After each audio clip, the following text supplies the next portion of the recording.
Le sommet du G7 à Hiroshima vient de se terminer. Il a montré à la fois une très grande unité du monde occidental sur des sujets comme la Chine et l'Ukraine, mais en même temps, il a également montré un monde divisé et les Occidentaux n'ont pas réussi à rallier auprès de leur thèse les autres pays. Comprenant l'importance de ce nouveau shift, The West versus the Rest, ils avaient fait l'effort d'inviter des grandes nations non membres du G7, représentant des continents, l'Afrique, l'océan Indien, et dont notamment le Brésil, l'Indonésie, la Corée du Sud et l'Inde. Mais au final, ils n'ont pas réussi à les rallier à leur position. Il y avait pour les pays du G7 deux sujets importants, l'Ukraine et la Chine. Sur l'Ukraine, eh bien, il y a eu de nouveau, de la part des membres du G7, la réaffirmation du soutien à l'Ukraine face à l'agression illégale de la Russie, d'une aide à la fois militaire, économique, politique. Une augmentation de l'aide militaire a été décidée. Auparavant, le président Biden avait accepté que des pilotes ukrainiens puissent être entraînés sur des F-16 et donc il ouvre la voie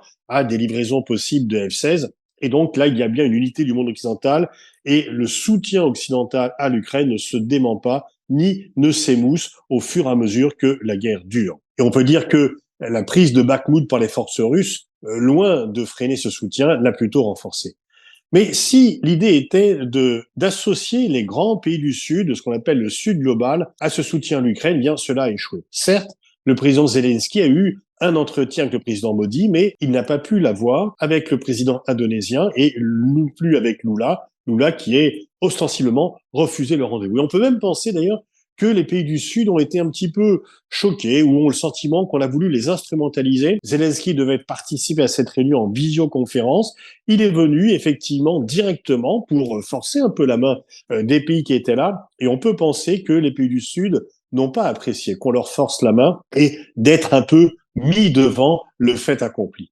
Donc en fait, par rapport au conflit ukrainien, il y a toujours la même attitude, soutien total et ferme des pays occidentaux et une volonté de parvenir le plus tôt possible à la paix de la part des pays du Sud. La France, qui normalement peut servir de pont entre le monde occidental et les pays du Sud, de ce Sud global, en fait, a plutôt privilégié le fait de montrer sa solidarité avec l'Ukraine. C'est dans un avion français que le président ukrainien Zelensky est venu. Ça a beaucoup de communication là-dessus. Et donc, effectivement, le président français veut qu'il ne puisse plus faire état de critiques sur son attitude par rapport à ce conflit, d'avoir trop longtemps voulu négocier avec la Russie. Et donc, il veut apparaître comme l'un des soutiens les plus fermes à l'égard de l'Ukraine. Et donc, le choix qu'a fait le président français, c'est plutôt donc de montrer son soutien plein et entier à l'Ukraine, plutôt que de tenter un rapprochement et d'avoir des contacts privilégiés, notamment avec le Brésil et l'Indonésie. Le second sujet, ça a été la Chine. Alors là, effectivement, il y a eu un débat entre Américains et Européens. Les Américains étaient tentés par le découpling pour découpler les économies chinoises et occidentales. Si les États-Unis voudraient bien endiguer la Chine, comme ils ont avec succès endigué l'Union soviétique du temps de la guerre froide, il y a une grande différence. Du temps de la guerre froide, il y avait 2 milliards d'échanges économiques entre les États-Unis et l'Union soviétique. C'est aujourd'hui 2 milliards par jour entre les États-Unis et la Chine, et il y a aussi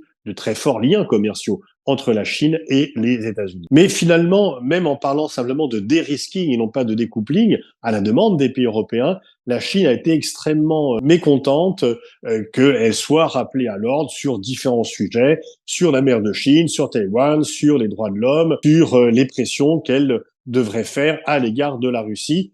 Et donc, on peut dire qu'au final, ce G7 eh bien, est venu un peu élargir les différences de perception et les tensions entre les Occidentaux et la Chine, loin de les avoir amoindries, malgré les précautions de langage qu'ont pris les pays occidentaux en disant qu'ils ne voulaient pas mettre en cause le développement de la Chine. Ça a été perçu comme tel du côté de Pékin, et donc on peut dire qu'il n'y a pas eu un rapprochement des positions, mais un éloignement supplémentaire. Mais peut-être que la cause majeure, c'est l'attitude des Occidentaux. Qu'est-ce qu'ils diraient si, par exemple, il y avait un communiqué de la Chine et d'autres pays qui demanderaient aux Occidentaux d'agir de telle ou telle manière sur tel ou tel dossier? Mais en réalité, même en associant les pays du Sud à ce G7, c'était aux conditions des pays du G7 et non pas tellement pour être à l'écoute. Et les pays du Sud qui venaient participer à ce G7 pour faire valoir leurs propres intérêts, leurs propres dossiers, se sont vus finalement sommés de défendre la position ukrainienne. Et par rapport à la Chine, eh bien, on voit bien que les pays du G7 agissent comme s'ils pouvaient encore continuer d'exiger des autres pays tel ou tel comportement.